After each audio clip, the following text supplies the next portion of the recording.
احرق نفسي واحرقك وما احرق هذا العلم.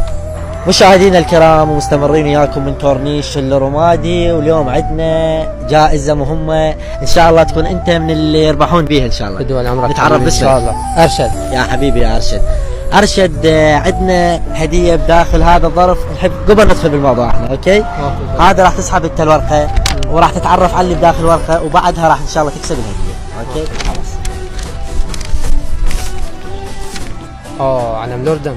الاردن. ايه شوفها للكاميرا. هذا علم، هاك اقلب حبيبي، علم الاردن.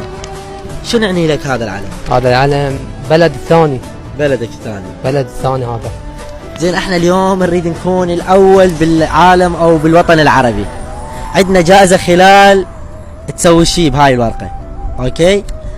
هذا العلم اللي ارجوك تقرب لنا عليه، هذا العلم تحرقه مقابل $100.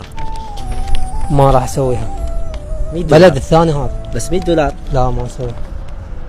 هذا بلد الثاني. $100 تحرق هاي مجرد ورقة. هذا هو علم العراق نفس الشيء عندي. مستحيل اسويها. زين راح اكون وياك. طيب $200. مستحيل. مستحيل. لا اصعد ولا انزل بعد $300 وتحرقها وانت الربحان. $300. احرق نفسي واحرقك وما احرق هذا العلم. شنو السبب؟ هذا بلد الثاني، يعني احنا مسلمين، يعني احنا شلون انا يعني كرأيي دولة واحدة. احنا دولة واحدة، الأردن والعراق احنا نقول تقول دولة واحدة. زين إذا أنا أحرقه هسه قدامك شو راح تسوي؟ ما أخليك. مستحيل. أنا يعني حر جاي. مستحيل. هذا العلم يعني يمثل دولة، دولتنا الثانية، مستحيل يعني أخليك تحرقه. هم أنت رايح للأردن؟ ما رايح بس مستحيل. زين أنت ليش ما رايح وتدافع لها؟ مستحيل، بلد الثاني هذا. طبعا احنا مجرد تجربة اجتماعية نريد احنا سويناها بالأردن، ومنعوا انه يحرق علم العراق داخل الأردن، كانوا نشامة.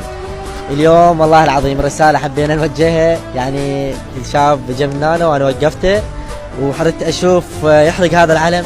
مستحيل نحرق العلم الأردني، لأن الأردن ناس نحترمهم واخواننا واشقانا ورفعة راس، والهم وقفات ويانا واحنا إلنا وقفات لهم.